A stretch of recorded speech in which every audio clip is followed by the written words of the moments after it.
Muchísimas gracias, Vivian. Gracias por darme el paso acá a el segmento al César, lo que es del César. En este viernes que vamos a estar un poco recargados con el editorial porque hay muchas cosas que comentar. Y voy a iniciar con lo sucedido ayer con nuestra colega y querida amiga Sofía Montoya. Eh, Esperábamos, creo yo, al menos unas disculpas del señor Andrés Castillo, candidato a la prefectura por el Partido Social Cristiano. Parece que al contrario, el señor lo que ha hecho es victimizarse porque es que la cosa ha sido de nuestra compañera solo por pedirle una entrevista. Nosotros digamos que hemos llamado a casi todos los candidatos a pedirles una entrevista. Muchos han aceptado y han estado acá, de todas las tendencias. Hemos tratado de hacer un ejercicio democrático porque nosotros no trabajamos por el gusto nuestro, sino por el gusto de nuestros oyentes, de nuestros televidentes, las personas que nos siguen en las diferentes redes sociales. Entonces, acá han estado candidatos de Creo, su mismo candidato a alcalde, el señor Patricio Alarcón, estuvo con nosotros en una entrevista donde presentó sus planes de trabajo. No estuvimos de acuerdo en algunas cosas, estuvimos de acuerdo en otras, porque ese es el ejercicio democrático, ¿no? O sea, yo pienso que si un candidato entra y su primera arma de batalla es voy a desaparecer a Radio Pichincha y voy a desaparecer a los que están manejando Radio Pichincha, o sea, eso habla de ese espíritu de dictadorzuelo que no le queda bien, señor Castillo. Y esto de que usted hizo de revelar el número personal de la colega periodista para que sus fanáticos, votantes o lo que quieran llamarse, partidarios, yo qué sé, empiecen a insultar. A mí me parece de lo más bajo. Pero usted dice que usted es el ofendido y no los periodistas o la periodista de Radio Pichincha. O sea, es menos porque es de Radio Pichincha, no creo. Y no creo porque hasta los amiguis de Fundamedios ya pusieron una alerta. La red de periodistas libres también puso una alerta, que me parece bien. Alertas que pongan para que se respete la labor del periodista. Lo único que hacemos es eso, invitarles, darles un espacio para que ustedes puedan expresar sus planes de trabajo, no sus odios personales. Porque a nadie le interesa, estimado señor Castillo, si usted entra o no a destruir Radio Pichincha. Porque yo le apuesto que si usted gana las elecciones, usted será el primero que ubique ahí a sus amiguis para que manejen Radio Pichincha y sea lo que usted mismo critica. Una radio que hable bien de usted. Porque la radio pertenece pues al Consejo Provincial. Y debe haber también pues de ese tipo de radio, ese tipo de comunicadores, para que haya un contrapeso, pues, y eso jamás entendieron aquellas personas, siempre hablaban de la libertad de expresión.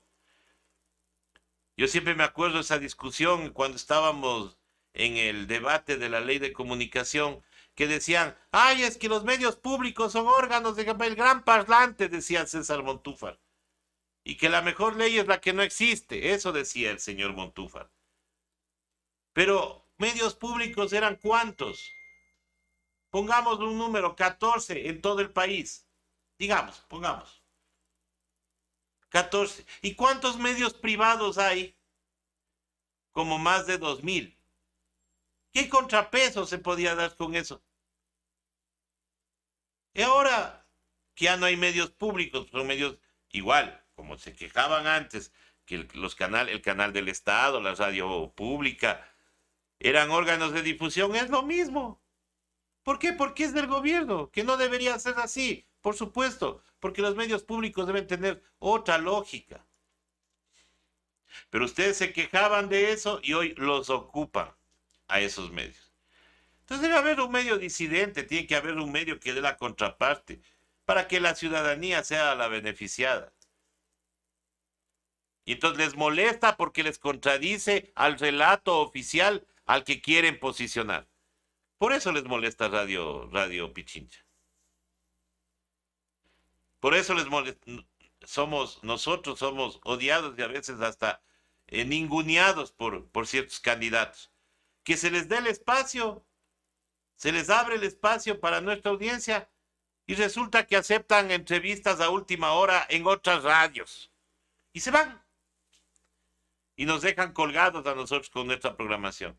Porque así son. Si así son de candidatos, imagínense de autoridades. O hay algunos que hubo un error en la agenda, ya nunca más nos atienden. Entonces, si así son de candidatos, imagínense de autoridades. Imagínense no poder contradecirle si es que el señor Castillo llega a ser prefecto, contradecirle al señor y que el señor saque nuestros números telefónicos para que nos manden al PAN sus seguidores, para que nos dilapiden públicamente. ¿Cómo así, no? Pero en fin, ya digo, yo ayer en Ciudadanía en Resistencia decía, espero que al menos haya pedido disculpas. No, al contrario, se victimizó más. Ahí estaba la respuesta. Nuestra solidaridad con la compañera Sofía Montoya. Continuamos en este editorial indicando también que el señor presidente de la República ha lanzado un libro. Me imagino que la autoría será de él. El libro se llama Diálogos, Camino del Encuentro. Y es una recopilación de los acuerdos que se hicieron con diferentes organizaciones sociales. O sea, todo lo que no ha cumplido. Porque si vamos a lo que no ha cumplido, hay un montón de cosas. En las mesas de diálogo, por ejemplo, se llegó a acuerdos sobre el alivio financiero. Y el ministro de Finanzas dijo, no, porque le van a quebrar al Banco de Fomento. Me muero que preocupados. El Banco de Fomento ha sido el banco que más ha condonado deudas. Toda la vida, no ahora, toda la vida. Ay, es que vino el fenómeno del niño, condonación. Ay, es que vino tal cosa, condonación. Pero eso sí, cuando es a la banca privada, ahí no te condonan ni un centavo. Y es por eso que ahora tenemos que el Banco de Guayaquil tiene 110 millones de ganancia. El año anterior tuvo 70 millones, ahora tiene 110 millones. Oiga, tanto le depositan al banco, tanto gana el Banco de Guayaquil. ¿Cómo lo logra en un país con harto desempleo? ¿Cómo logra ese tipo de cosas? Ahí es cuando entran las dudas, ¿no? Personalmente yo tengo un montón de dudas. Verán que son dudas, no acusaciones. ¿De dónde vendrá la plata? Gran pregunta, porque ni superintendente de bancos titular tenemos. ¿Y por qué? Porque no quisieron ponerle al que ya eligieron, que estaba en la terna del presidente y que no le gustó porque dijo que iba a venir a controlar a la banca. Pues como a ellos no les gusta que les controlen, pero a ellos sí les gusta controlar. A ellos sí les gusta aplicar cualquier sanción, cualquier cosa. Pero cuando a ellos se les controla, hay dictadura, ahí hay resentimiento social, eso es lo que dicen. Pero eso es lo que ha ganado el señor presidente y su banco, 110 millones de dólares. Qué bueno. Le felicito, que le sirva y que le aproveche. Así que tenemos un nuevo libro de consulta para ver qué nomás no ha cumplido el señor presidente. Diálogos, Camino del Encuentro, se llama el libro.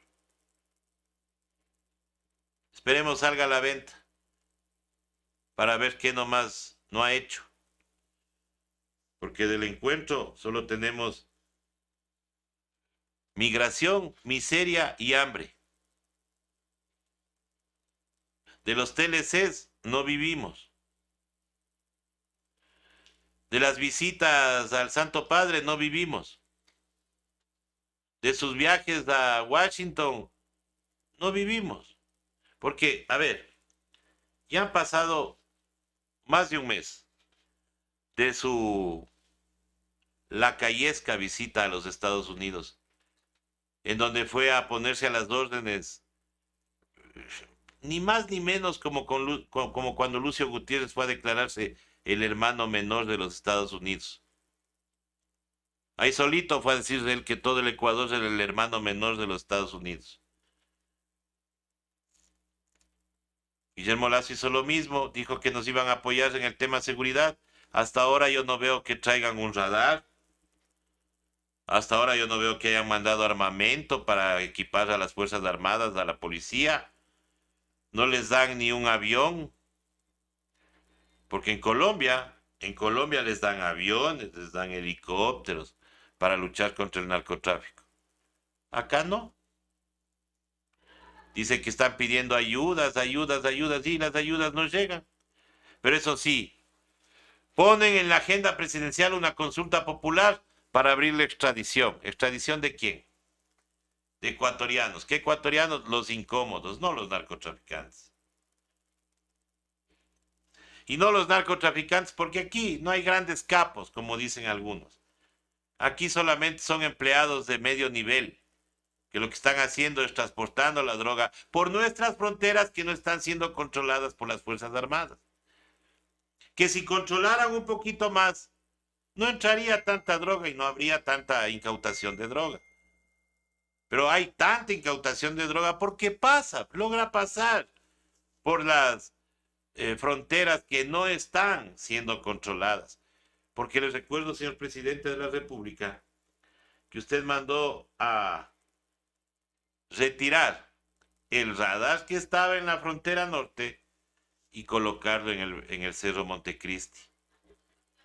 Y por ese traslado se dañó el radar.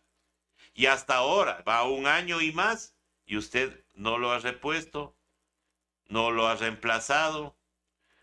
Recién creo que van a hacer válido el seguro, pero yo esperaría al menos de un gobierno responsable que está llenándose la boca de que está luchando contra el narcotráfico, que al menos haya hecho la compra de unos 2 radares más.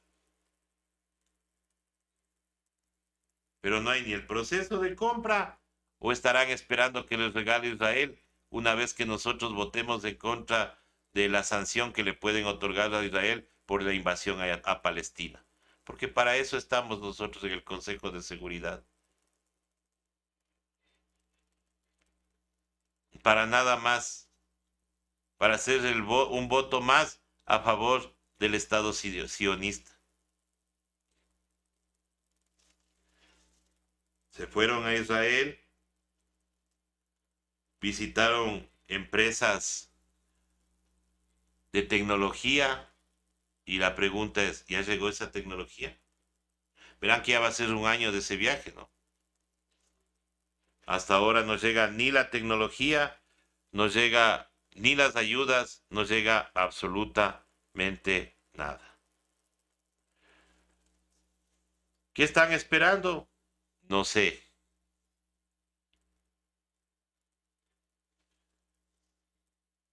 Pero la lucha contra el narcotráfico solo se ve en grandes shows.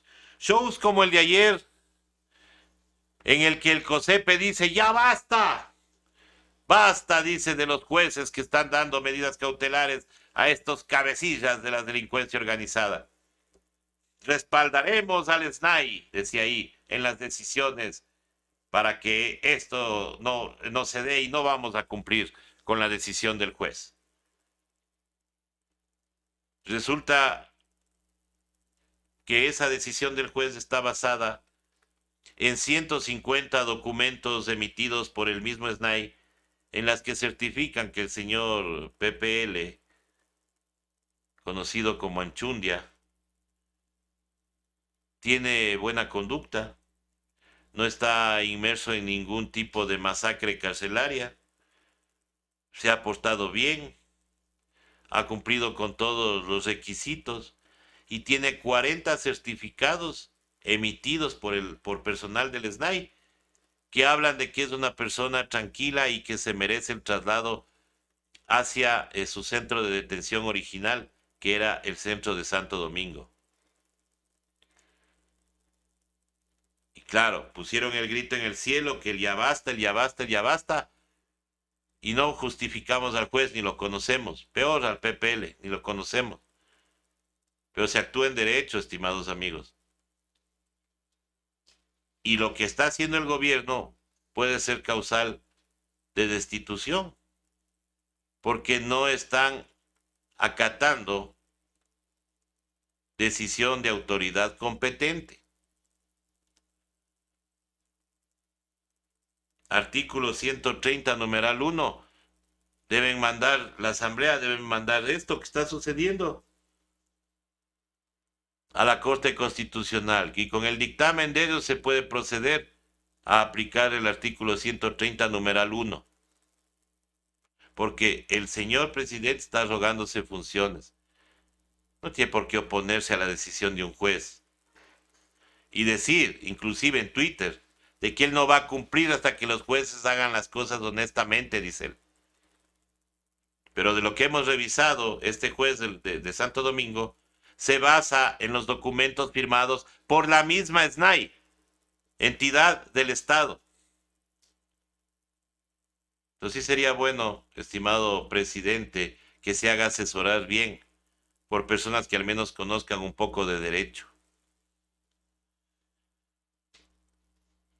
Y de este vamos a otro caso. Ayer supimos en la noche que fue condenado a 40 meses el señor Roditi, quien causó un accidente terrible en la vía Santa Elena. Se fue en contra de un vehículo. Por la fuerza del impacto, este vehículo se pasó al otro sentido de la carretera y fue impactado por otro vehículo que se fue hacia un local, un kiosquito de la carretera, de donde milagrosamente se salvó una persona, pero no quien ocupaba el vehículo que fue chocado en primera instancia, porque de ahí falleció su ocupante. Resulta que hemos visto los videos cuando le detuvieron al señor Roditi, y el señor Roditi estaba aparentemente en estado etílico. Había botellas de cerveza en su vehículo.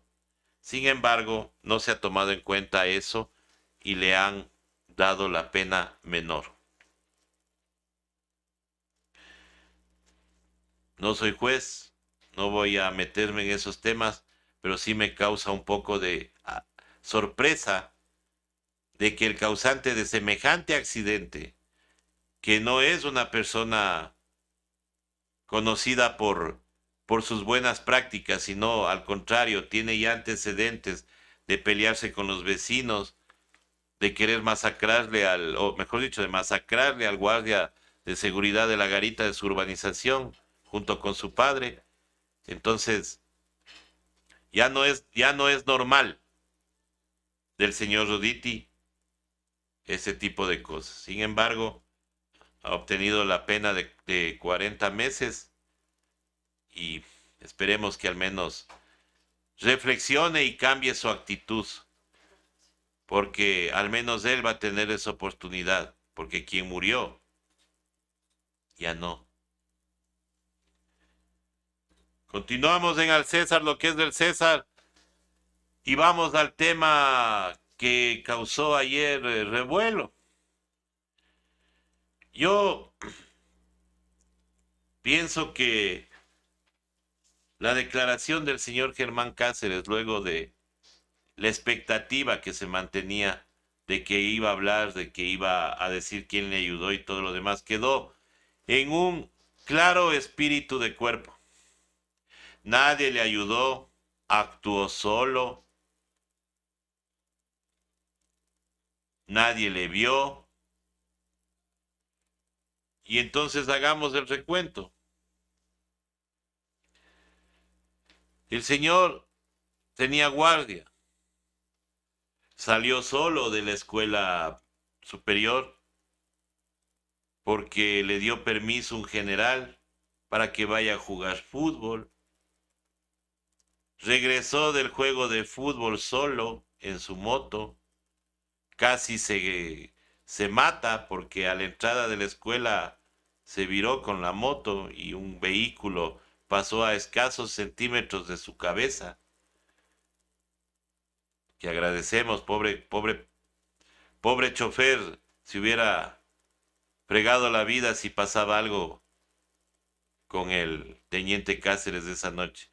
Ahí hubiera estado refundido bajo 7 llaves el chofer de ese vehículo.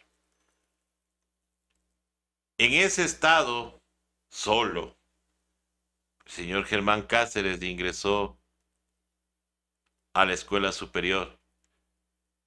¿Con orden de quién? ¿Quién permite que un oficial de la policía llegue en estado etílico a ocupar y a usar el uniforme? Dirán, es que hay que sancionar administrativamente. Sí, la sanción viene después, pero ¿quién otorgó el permiso para que entre la persona en estado etílico? El teniente en estado etílico. ¿Acaso, viéndole en ese estado, no había superiores de ese momento en la escuela superior, superiores al señor Cáceres, al ex teniente Cáceres, que le hubiera dicho, oye, ¿sabes qué? Ándate a dormir, estás mal. Mañana castigo, encierro, lo que sea, calabozo. Pero no, señor Cáceres tuvo el tiempo suficiente como para recibir a su amante, una cadete de esa escuela, y luego dar la orden para que entre su esposa, una civil. Su esposa que nunca salió. Y en un edificio de dormitorios donde las paredes son delgadas y se oye casi todo, nadie oyó la golpiza, nadie oyó el asesinato, según la nueva versión, porque él la asesinó solo. Bajó 4 pisos con el cadáver de la doctora Bernal solo, según la declaración de él. Arrastró el cuerpo hasta el parqueadero solo. Nadie en una escuela llena de policías, nadie le vio, porque él actuó solo. La llevó al Casitagua, abrió un hueco solo. La enterró solo. Luego bajó y supuestamente tuvo relaciones sexuales, ya no solo, sino ya bien acompañado,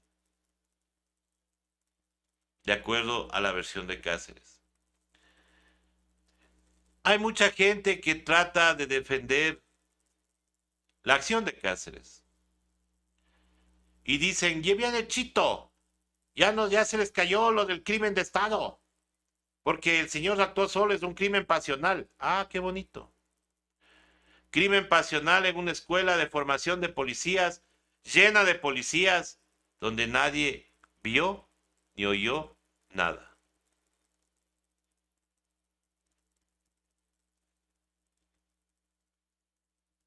Esa es la versión hasta hoy del señor Cáceres. Veamos si en las investigaciones se corrobora lo mismo, porque para eso, si se corrobora la versión de Cáceres, quiere decir que Cáceres es un superhombre.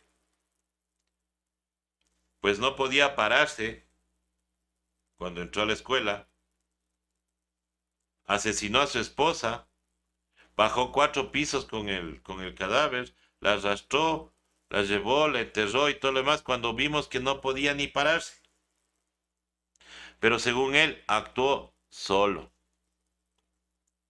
¿Quién le ayudaría a limpiar su habitación?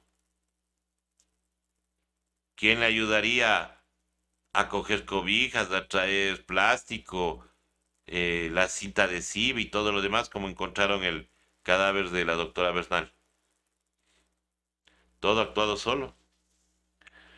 Y entonces, claro, ahí viene el lavado de cara de la Policía Nacional en vez o en lugar de asumir la responsabilidad y decir, vean, hay malos elementos y vamos a depurar nuestra institución, porque el buen nombre de la policía tiene que estar siempre en alto. Pero en vez de eso lo que hacen es ponerle tierrita al caso y decir, actuó solo.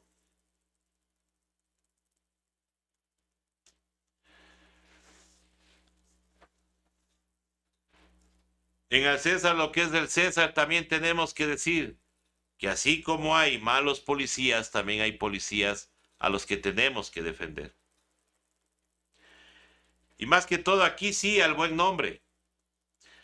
Porque el señor presidente, cuando le topan al cuñado, habla de defender el buen nombre y la honra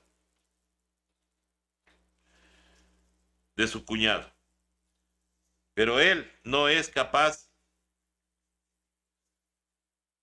de decirnos por qué a la gente que abiertamente ha dicho que vota por el no son narcotraficantes, son narcodelincuentes, son narcopolíticos.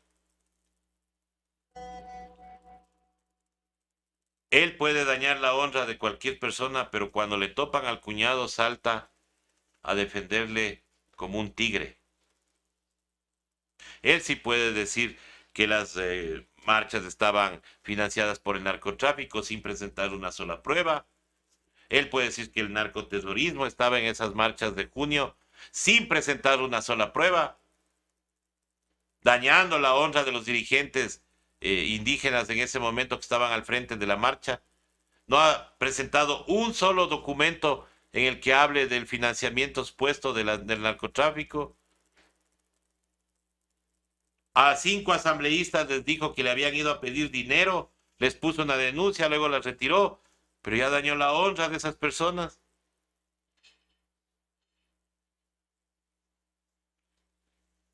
Y cuando un embajador dijo que aquí había narcogenerales, a un general le retiraron la visa sin estar en ningún proceso, sin tener una investigación, sin tener absolutamente nada. Tuvo que pasar por la calle señalado él y su familia como narcotraficante, porque lo único que dijeron es, le quitaron la visa, algo a detener. Hasta hoy, un año después de la declaración del embajador americano, el embajador gringo, que dijo que habían narcogenerales en la policía, hasta hoy no hay un proceso en contra de los generales, ni un proceso en contra del general Víctor Arauz. Aquí lo que hicieron es sacarlo porque era incómodo para los que querían posicionarse como comandantes de la policía. Tuvieron hasta que falsear las calificaciones para no permitirle que el general Arauz sea el comandante general de la policía. Y ahí dañaron el honor del general Arauz, dañaron el honor de su familia. Y ahí a usted, señor presidente, no le ha importado. Usted que dice que hay que defender el honor de las personas. Una vez más, se comprueba que en vez de ser el gobierno del encuentro, es el gobierno de las mentiras. Esto ha sido al César lo que es del César por hoja de ruta. Y vamos, Eric, por favor, a la caricatura del día. Hoy vamos a ver qué nos trae La Roncha, quien es nuestro proveedor de viñetas humorísticas. Y claro, el caso que llama la atención, ¿no? El antes juega fútbol, se pega los tragos, llega y dice que ha actuado solo. Solo la mató, solo bajó 4 pisos, solo la arrastró, solo la llevó al Casitagua, solo la enterró, huyó solo, pero solo fue un error. Qué error para los defensores. Gracias a la roncha y la caricatura del día. Vamos con más información aquí en Café sin Rosca.